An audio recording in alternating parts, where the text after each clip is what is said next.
Hi, our marketplaces are really making money. Each marketplace has its own commission structure, payment plan, refund policy, and other charges. And it is very difficult for a seller to keep track of multiple items for multiple marketplaces.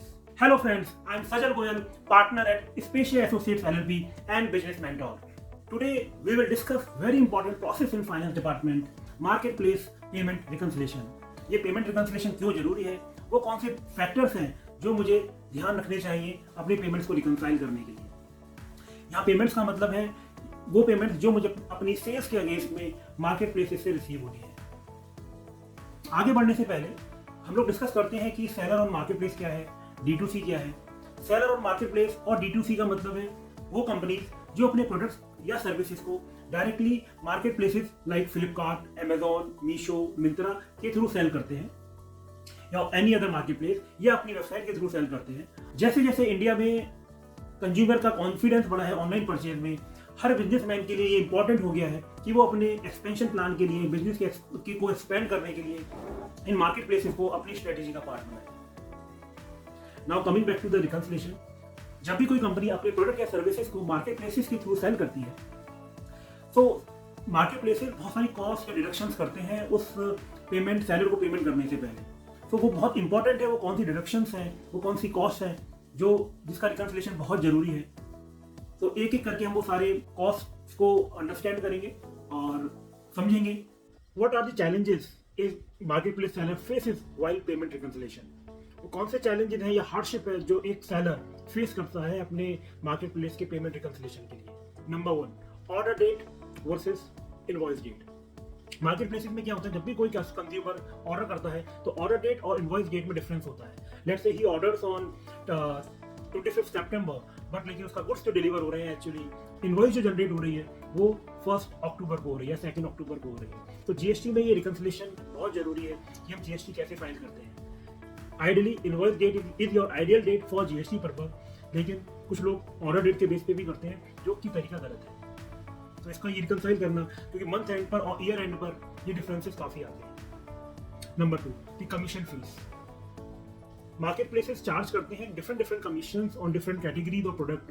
Different occasions पे भी वो different commission charge करते हैं। तो इनका reconciliation as per their terms and condition और जो भी एग्रीमेंट्स है उसके अकॉर्डिंग होना बहुत जरूरी है। क्या कोई एरर तो नहीं है, कोई ओवर चार्ज तो नहीं हो गया है। Number 3, shipping fees. Shipping is manage by the market places और मार्केट प्लेस इंश्योर करते हैं गुड्स की डिलीवरी को, और जो भी पेमेंट्स सेलर को होती है उसमें से वो रिडक्शन होती है। अकाउंटेंट्स के लिए ये बहुत जरूरी है रिकंसिलिएशन करना कि भाई जो भी शिपिंग फीस है depending upon the distance, the size of the product, the weight of the product, वो करेक्टली चार्ज हुई है या नहीं हुई है। अगर उसमें कुछ गैप है तो उसका वो reconciliation. 4th and very important, the returns. E commerce industry में एवरेज रिटर्न जो है 20 to 30% की है। सो रिकंसिलिएशन, अगर किसी भी कोई भी कंपनी जो भी D2C है या मार्केट प्लेस सेलर है, अगर उसने अपने रिटर्न्स पे कंट्रोल कर लिया कि जो भी मेरे ऑर्डर वाइज रिटर्न्स हो रही हैं क्या वो एक्चुअली रिटर्न्स मेरे गोडाउन में या फुलफिलमेंट सेंटर्स में आ गई हैं। क्योंकि इसमें सबसे बड़ा डिफरेंस क्या आता है कि सबसे ज़्यादा मेरा जो कैश फ्लो स्टेप होता है वो रिटर्न्स के केस में ही होता है। मार्केट प्लेसेस क्या करते हैं कि वो रिटर्न्स को अपने पोर्टल पर रिफ्लेक्ट कर लेते हैं, लेकिन सेलर के पोर्टल पर या सेलर की बुक्स में वो रिटर्न शो नहीं करती और हमेशा एक बड़ा गैप पेमेंट्स का आपको दिखता है। और फिर उसके बाद आप जब एक लंबे पीरियड के बाद 3 महीने बाद, 6 महीने बाद जब आप पेमेंट्स के लिए फॉलो करना शुरू करते हैं तब आपको पता लगता है कि ये गुड्स तो एक्चुअली रिटर्न हो चुके हैं और जिसका उसने एडजस्टमेंट अपनी बुक्स में कर लिया है। तो रिटर्न्स को रिकंसाइल करना बहुत जरूरी है, क्योंकि मेजर चंक जो है, क्योंकि आपकी एवरेज 20% to 30% रिटर्न होती है, तो मेजर कैश फ्लो आपका यहाँ पर ही स्टक होता है। 5th is your replacement. कई बार क्या होता है कि कोई भी मान ली फैब्रिक है, उसका साइज, प्रोडक्ट क्वालिटी उस स्टैंडर्ड की नहीं है या प्रोडक्ट डिफेक्टिव है तो आपको रिप्लेसमेंट करनी पड़ती है। तो रिप्लेसमेंट में भी इशूज ये आते हैं कि जो आपका ओरिजिनल प्रोडक्ट है वो आपको आपके फुलफिलमेंट सेंटर पर या आपके गोडाउन में वापस आ गया है और उसके अगेंस्ट में आपको रिप्लेसमेंट कर रहे हैं। तो मार्केट प्लेस से रिप्लेसमेंट के केस में कुछ चार्जेस भी काटते हैं, तो उसको एज पर एग्रीमेंट चेक करना है कि वो करेक्टली है या नहीं है, कुछ गैप है तो उसकी एक स्टेटमेंट आपको रिकंसिलिएशन की बनानी पड़ेगी। Number 6 is your warehouse charges. क्योंकि आज की डेट में सारे market place warehouse manage करते हैं, क्योंकि उनको फास्ट डिलीवरी देनी है और टाइमली डिलीवरी देनी है, तो लोग वेयर हाउस चार्ज करते हैं। और जितने भी सेलर्स हैं वो अपने गुड्स को इन मार्केट प्लेसेस के वेयर हाउस में रखते हैं, तो जिसमें वो अपने साइजेस या वेट के हिसाब से warehouse charges and the कितना स्पेस आपने यूज किया है उसके बेस पर वो चार्जेस लगाते हैं। तो ये इंश्योर करना है कि कितना गुड्स मेरे गोडाउन में उस पर्टिकुलर डेट पर या पीरियड में थे, और जो भी क्या वेट था, क्या साइज था, मेरा क्या एग्रीमेंट था, उसके बेस पर उसको रिकंसाइल करना बहुत जरूरी है। और ये सारी सारी जो भी एक्टिविटी है आपको ईच मार्केट प्लेस वाइज करनी है। ऐसा नहीं है कि आपने सिर्फ अमेजॉन या फ्लिपकार्ट के लिए कर दिया। अगर आप 10 या 12 मार्केट प्लेसेस के साथ काम कर रहे हैं तो आपको सभी के साथ ये रिकंसिलेशन बनाने पड़ेंगे। पेनल्टीज ये भी इंपॉर्टेंट फैक्टर है। कुछ सेलर्स अपने गोडाउन से ही या अपने जो वेयरहाउस फैसिलिटी है वो यूज नहीं करते, अपने गोडाउन से ही गुड्स की डिलीवरी करते हैं। इसमें मार्केट प्लेसेस कुछ कंडीशन डालते हैं ऐसे लेके अगर आपने जो भी कमिटमेंट पूरी नहीं करी तो उसमें कुछ चार्जेस लगेंगे। अब इसमें अकाउंटेंट के लिए या कंपनी के लिए इंपॉर्टेंट हो जाता है कि जो भी डिले हुए, या तो आपने कस्टमर ने ऑर्डर किया, ऑर्डर के बाद आपने उसको कस्टमर को मना किया कि भाई हम डिलीवरी नहीं कर सकते, reason being the product is not available या एनी अदर फैक्टर, तो उस केस में मार्केट प्लेसेस कुछ पेनल्टीज लगाते हैं।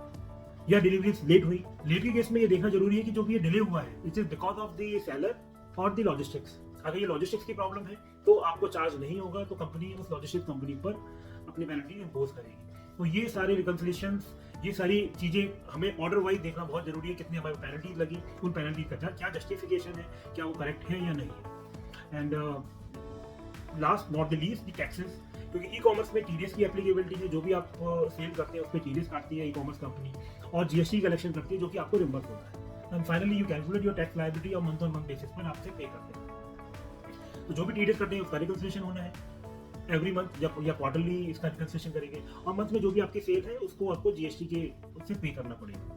यहाँ पर काम खत्म नहीं हो जाता है, क्योंकि आपको ये सारी एक्टिविटी जो भी हमने 8, 7 या 8 जो हार्डशिप या रिकंसिलेशन के पॉइंट डिस्कस किए, ये सिर्फ एक पोर्टल के लिए नहीं है, ये है टोटल। अगर आप जितने भी पोर्टल के साथ काम करते हैं, अमेजॉन हो, फ्लिपकार्ट हो, मीशो हो, मिंत्रा, नायका, आजियो, और भी बहुत सारे पोर्टल्स हैं जिनपे आप आज के डेट में लोग ई सेलर डील कर रहे हैं, तो इन सभी पोर्टल के साथ इंडिविजुअली आपको रिकंसिलेशन बनाने पड़ेंगे। और इन पोर्टल में कुछ ना कुछ गैप्स आते हैं इन चीज़ों को लेकर, तो और सिर्फ गैप बनाकर आप उन्हें मेल कर देंगे ई कॉमर्स पोर्टल को तो आपका रेगुलेशन नहीं मिलेगा। You need a dedicated person जो इन सारे गैप्स को लेकर आपके साथ रिगरस फॉलो करेगा, तब जाकर आप कुछ उम्मीद कर सकते हैं कि आपको वो जो भी आपका लॉस हो रहा है या कैश फ्लो स्टक हुआ है वो आपको मिलेगा। सॉल्यूशन क्या है इसके लिए?